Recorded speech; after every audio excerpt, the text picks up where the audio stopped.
الاشياء اللي حدثت الان ابو احمد ايش؟ والله تناقض وطقاق بين الاعلام وما تذكر ولا؟ تبغون نتكلم صراحه؟ اي نعم. خلاص خلينا نكشف. ايوه تفضل دكتور. واحده من مشاكل السعوديه اليوم انه ياسر القحطاني اخذ كابتنيه المنتخب السعودي. وانا اقولها على بلاطه وروح اسمع. ما عليه يا اخوي. اليوم اسامه هوساوي، افهمني، اسامه هوساوي اليوم ما هو في الملعب. اسامه هوساوي العاده بيدير الفريق من وراء، يدي توجيهات، روح. والله اسامه هوساوي لم تشعر انه في الملعب الى جبل. اذا احنا ضحيه عقليه لاعب. لا عقليه، لا مع الاحترام، لا انا اقول لك هذا الحقيقه. لا يا دكتور، هذا الدليل. احنا ضحيه عقليه لاعب اقل من المطلوب. لا تفهمني ليه؟ اذا كان فهمني عقليه اللاعب لما اعطى له كابتنيه رفض ياخذها. رفض ياخذها. صح ولا لا؟ ايه؟ صح ولا لا؟ صح. اذا هذه القضيه عشان انت ليست قضيه. اذا صنعها هوساوي هي قضيته. انا بكلمك وانا لعبت كوره وعرفت واشتغلت مع كوره. في لعيبه على حسب هذه في حساسيه بتصير عندهم رده فعل وبتصير في الفريق. على حساب وهذه على حساب مين؟ على حساب ابوه ما عنده مانع. صارت على المنتخب البلد صارت، وهذه الحساسيه صارت. والله شوف كم لاعب بس متاثر. يا دكتور لو اللي شايل الكابتنيه فهد المولد، يا سيدي لو شايل الكابتنيه فهد المولد ولا لاعب بعد ما يهمني كان انا اقول يزعل، لكن ياسر شايلها قبله. يا سيدي ما هي القضيه يا سعد. خلينا نتكلم. سعد ياسر القحطاني اعتذر عن المنتخب السعودي ورفض ولا؟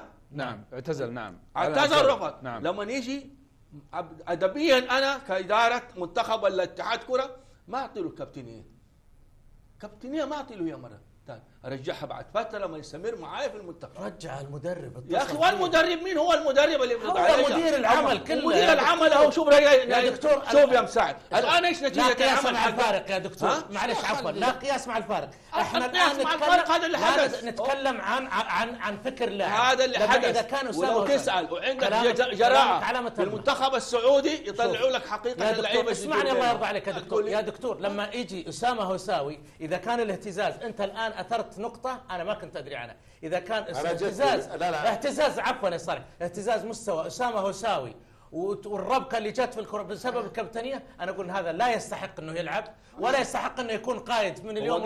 ما يلعب اصلا. لحظه ابو عبد الله، خليني اكمل كلمتي، لا تطير فكرتي على ما قال الاستاذ احمد.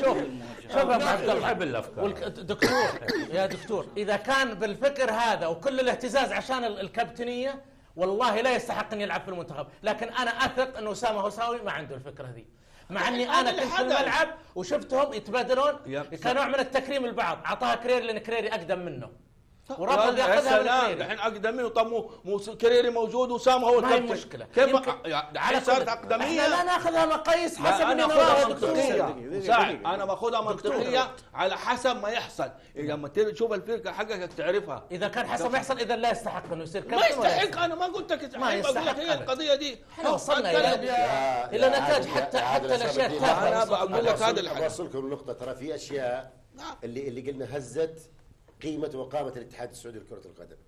أشياء بسيطة تحاول تفرضها، ومن ثم إذا صارت سلطة اللاعب زي الأطفال اللي تكون صوتهم أعلى أو يمشي على صوت الأب